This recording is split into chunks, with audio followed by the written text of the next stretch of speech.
So, what if all of human history wasn't really about empires or battles or all the stuff we learn in school, but about one single epic war of ideas?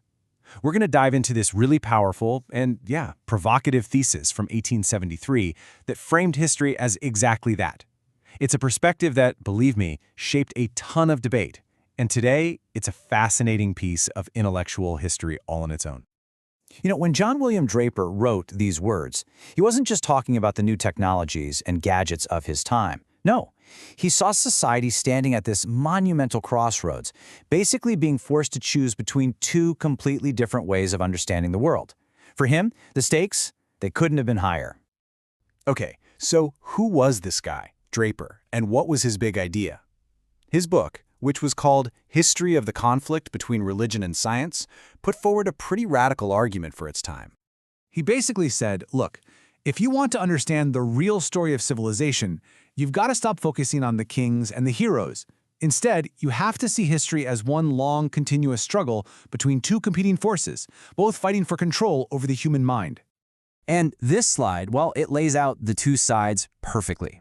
On one side, you've got this idea of a world run by constant divine intervention, where things happen because of specific providential acts. And on the other side, a world governed by these unchangeable primordial laws of nature, things that you can discover and measure and understand through science. Draper's entire book is really about the massive clash between these two worldviews. Okay, so the first big battleground that Draper points to, it's the sky itself. He argued that how we see the universe, well, that ultimately defines how we see ourselves. So this is the traditional model Draper talks about, which he gets from early church thinkers, what's often called patristic philosophy.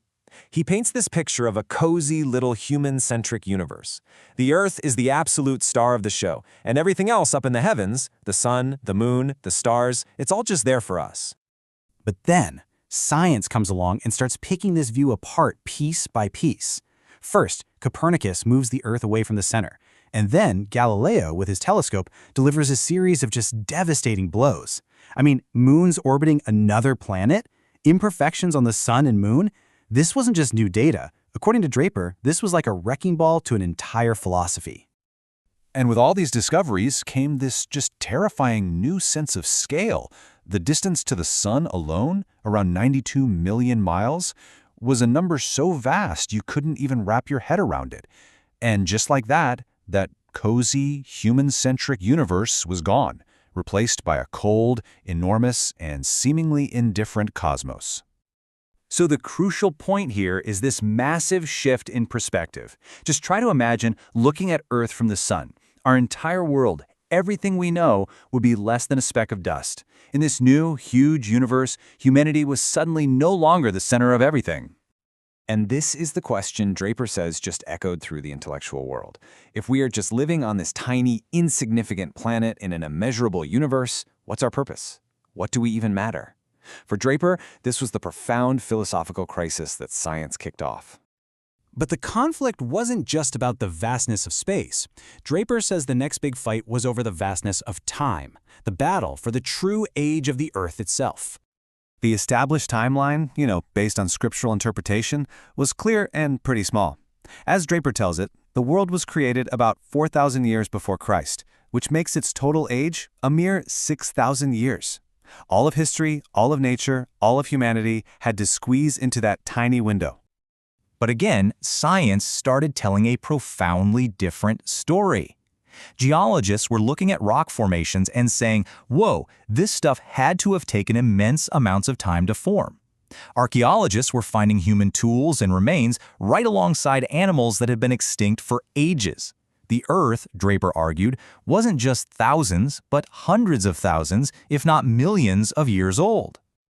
Okay, next up, Draper takes this whole conflict idea and applies it to the very engine of civilization. Why do some societies advance and others just get stuck? For him, the answer was all about which of those two big ideas they decided to follow. This quote right here, it just sums up his argument perfectly. He believed that by turning away from the principles of scientific inquiry, societies were basically kneecapping themselves, setting the stage for what he saw as centuries of just going nowhere. And he uses data to make his case. Check out this chart. It's his key piece of evidence. He argues that over 1,000 years in medieval Europe, the population barely grew at all. By contrast, in the science and industry-driven United States of his own century, the population was just exploding. For Draper, this was not a coincidence. It was pure cause and effect. Yeah, he paints a really stark picture of this period, and he blames it directly on a lack of scientific thinking.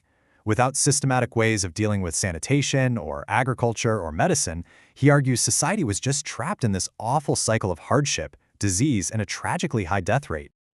So after charting this conflict across the cosmos, across time, and across society, Draper finally gets to his own moment in history. What was the state of this great intellectual war in 1873? What was the verdict?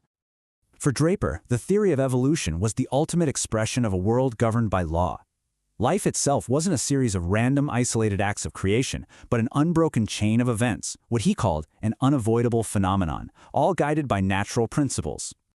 So his verdict was clear and, honestly, pretty optimistic. He believed the battle was being won. Humanity, he concluded, was on this irreversible march away from a world of divine intervention and superstition and toward a future that will be organized and improved by scientific reason. And that brings us to our final thought.